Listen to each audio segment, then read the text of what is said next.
part of Mueller's investigation to date. And with his investigation appearing to wrap up, this could be the last major filing.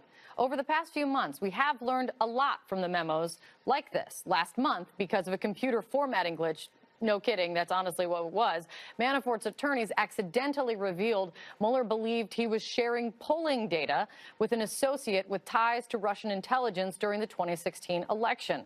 And in December, Mueller revealed that Manafort was still communicating with the Trump administration into 2018 after promising the special counsel he wasn't talking to anyone. So, could tonight offer what everyone is waiting to find out? We will find that out all together. As we await that, we are learning prosecutors out of New York are preparing to hit Paul Manafort with state criminal charges, which is significant because those charges would be pardon-proof.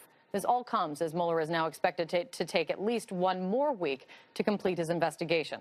But that's not stopping President Trump, of course, from offering his verdict today.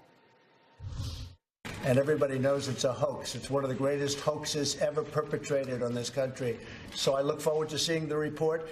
If it's an honest report, it will say that. If it's not an honest report, it won't. Evan Perez is out front for us live in Washington. Evan, this filing tonight could be very important. It really could, Kate. Look, I think one of the things we're looking for is for Andrew Weissmann, who is the lead prosecutor in the Manafort case, to sort of lay out an overarching theory of exactly what happened in 2016. They've hinted at it in some of the previous filings, including suggesting that Manafort and Konstantin Kilimnik, who is one of his business associates in Ukraine, who, according to the special counsel, is essentially a Russian agent, that they were essentially the connection between the Russians and the Trump campaign. So is tonight the time that they could do that? We believe so, simply because this is one of the last times that the prosecutors and the special counsel have to essentially lay this all out before Paul Manafort is sentenced in early March. So that's what we're looking for from this filing. And then, of course, today comes the news from the New York Times, from Bloomberg, that are reporting that even if Paul Manafort gets a pardon after he gets sentenced here in federal court, that the prosecutors in New York State, are looking to bring state charges related to some of his financial doings there. We reported here at CNN that the prosecutors there had asked an accountant who worked for Paul Manafort for information about a loan. So again, there's a lot of things swirling around Paul Manafort. So even if he ends up getting a pardon from President Trump, and that's obviously still very much in the air, right, the state prosecutors appear to be on the verge of bringing charges there as a way to try to make sure that at least some justice is brought against Paul Manafort in their eyes. Now, of course, New York state law still has this double jeopardy issue that they're going to have to deal with. We'll see how they deal with that. But Kate, again, Paul Manafort is at the center of all the attention. He was the Trump campaign chairman, so of course it befits him that he would be at the center of all this tonight. Yeah, we're going to talk about that double jeopardy question a little bit later in the show. Great to see you, Evan. Thank you so much. Thank you. Out front with me tonight, Democratic Congressman Jim Himes. He's a member of the House Intelligence Committee. Congressman, thank you so much for being here. So, there is quite a bit that could be happening tonight and is going on with regard to the Russia investigation. We know already that Manafort, barring a pardon, is likely to effectively be facing a life sentence for the crimes that he is pleaded guilty to. And what the case the special counsel's brought against him. Your committee had been investigating Russian collusion for quite some time, and that will pick up once again. Do you think Paul Manafort is the linchpin to collusion with Russia, if there is? Well, he could be. He could be. And, you know, as you pointed out now tonight, his contact with Konstantin Kilimnik is probably the most interesting and questionable element of all of these many, many Russian contacts, whether it's Don Jr. in Trump Tower or Michael Cohen on building a tower in Moscow. Right. Here's the thing, and this is something that people might not appreciate, that if you haven't run a bunch of elections, you might not fully understand. Polling data, which Mueller would have us believe was conveyed to Konstantin Kilimnik, is the fuel. It's the raw material that drives any campaign. It's everything. Yeah. It tells you who you target, what ads you run, what you say. And so if, in fact, that is true, and the other thing that people need to understand is that, you know, was Kilimnik a Russian agent? In the United States, we have people who work for the CIA, who work for the FBI, who work for the government, and then everybody else doesn't work for the government. That distinction does not exist in Russia. There are all sorts of people in the shadows, oligarchs and others who are seeking favors with the Kremlin, Kremlin. Exactly how connected he is to Vladimir Putin or the Kremlin is open to interpretation, but it's quite possible, and it's alleged that Kilimnik took this information, which is the raw material of any campaign, and conveyed it to the Russians. We need to know exactly what happened there. According to Bloomberg News, prosecutors, as Evan was getting to, prosecutors here in Manhattan in the DA's office, they're now preparing state criminal charges. Basically, so they're pardon-proof when it comes to if that would come about against Paul Manafort, because he has connections to Manhattan and they could do that. Do you think he's going to get a pardon?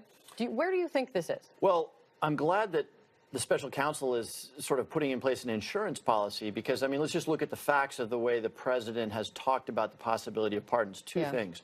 One, he has not ruled out pardons. You would think, if a president wanted to set the country's mind at ease, they would say, look, this involves me. There's a lot of interconnections, so no one associated with this is going to be pardoned. He has not said that. And think about the language that he has used. He's praised on Twitter. He has praised people, including Manafort, who haven't cooperated with the special counsel.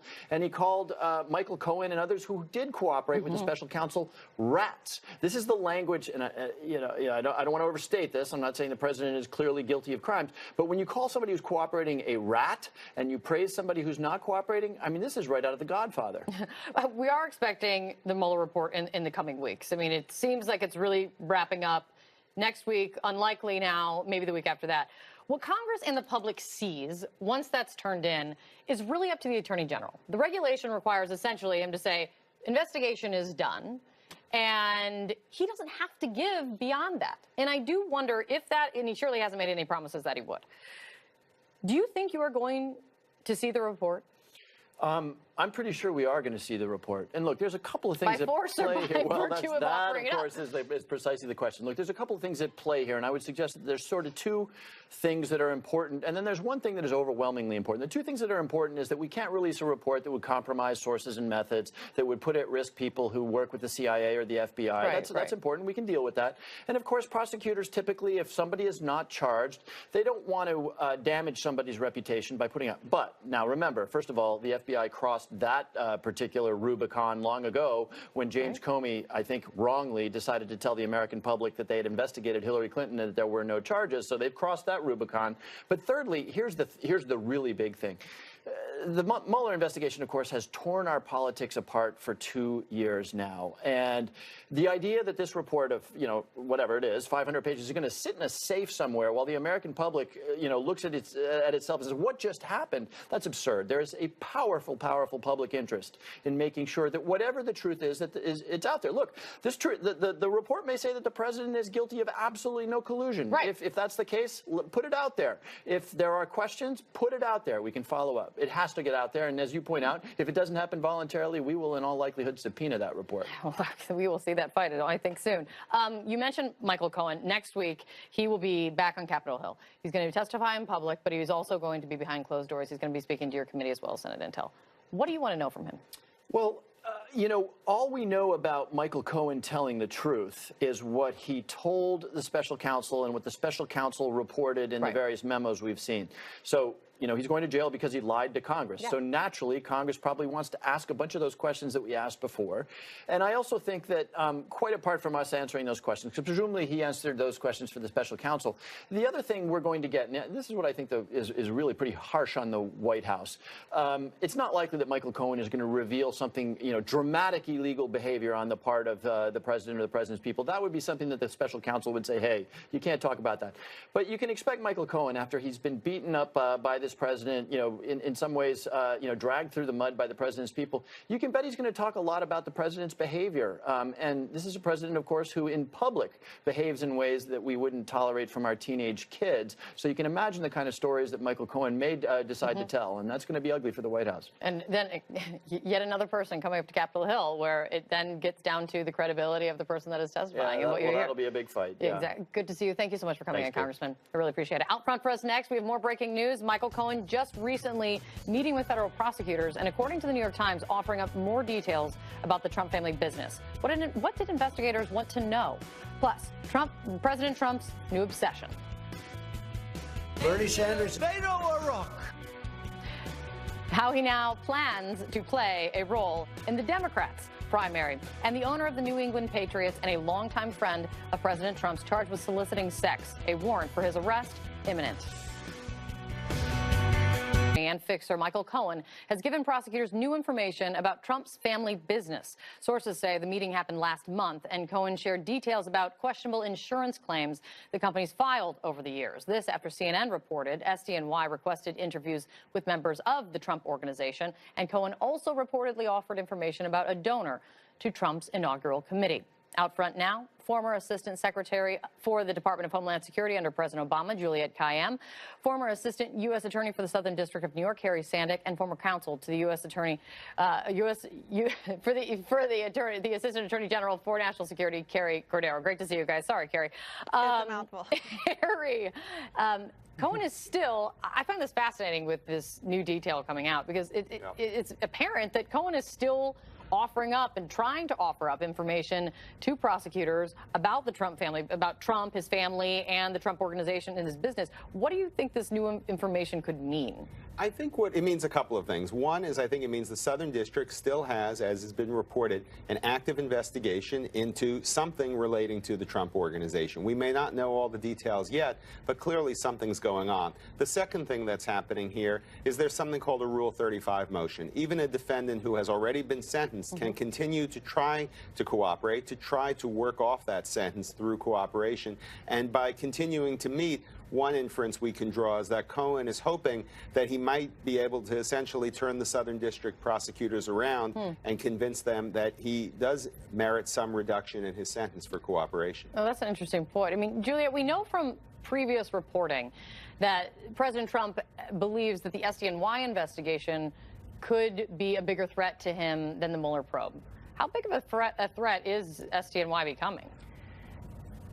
I think it's becoming a huge threat, especially from the perspective of Donald Trump's interests. As I've been saying, you know, Donald Trump cares about his brand, his family, and his money probably more than he cares about the sanctity of the Oval Office, so to speak. And so to the extent that the New York investigation is looking directly at those issues, whether it's the money, the foundation, the children, the, you know, tax schemes, the insurance schemes now, the inauguration, all that stuff, that is going to be things that implicate him not only while he's in office, but will implicate him if he is out of office in either 2020 or even 2024. These investigations are going to go on throughout his presidency and after, because these have to do with his personal finances. Well, and that's kind of, it's like one chapter is about to close, Carrie, when the Mueller report is wrapped up in the next weeks.